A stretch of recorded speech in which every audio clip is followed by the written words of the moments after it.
Conservative leader Poilievre ਨੇ ਅੱਜ campaigning ਕਰਦੇ ਹੋਏ એનર્ਜੀ ਇਨਫਰਾਸਟ੍ਰਕਚਰ ਪ੍ਰੋਜੈਕਟਸ ਦੀ ਡਿਵੈਲਪਮੈਂਟ ਨੂੰ ਸਪੀਡ ਅਪ ਕਰਨ ਦਾ ਵਾਅਦਾ ਕੀਤਾ। ਉਹਨਾਂ ਕਿਹਾ ਕਿ ਜੇਕਰ ਉਹਨਾਂ ਦੀ ਸਰਕਾਰ ਬਣ ਗਈ ਤਾਂ ਉਹ ਟਰਾਂਸਮਿਸ਼ਨ ਲਾਈਨਸ, ਰੇਲਵੇਜ਼, ਪਾਈਪਲਾਈਨਸ ਅਤੇ ਹੋਰ ਜ਼ਰੂਰੀ ਇਨਫਰਾਸਟ੍ਰਕਚਰ ਨਾਲ ਜੁੜੇ ਪ੍ਰੋਜੈਕਟਸ ਦੀ ਅਪਰੂਵਲ ਨੂੰ ਫਾਸਟ ਟਰੈਕ ਕਰ ਦੇਣਗੇ। Today, I'm unveiling yet another concrete proposal to bring about that vision.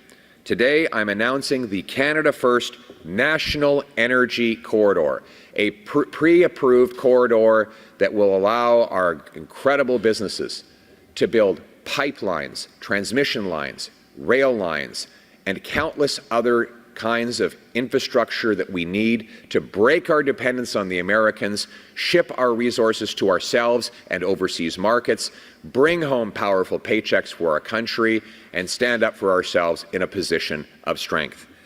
Here's how it would work.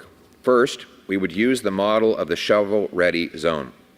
That is to say, the permits would be pre-authorized. After consultations and environmental research, we would find the path that is safe for our citizens and for nature.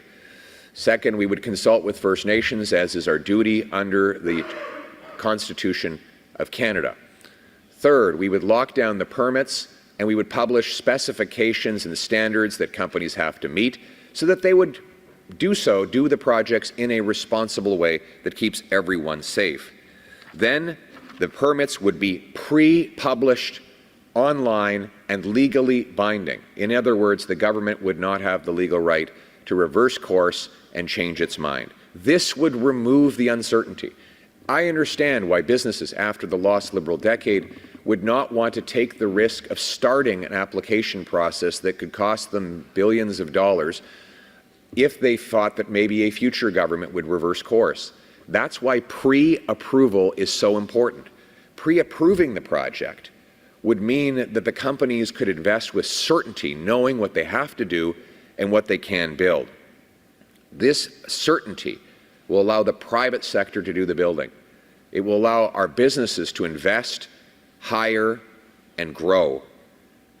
It would also allow us to become independent from the Americans, going around them directly to ourselves and to others. We can build Canadian pipelines with Canadian steel to deliver Canadian energy to a Canadian refinery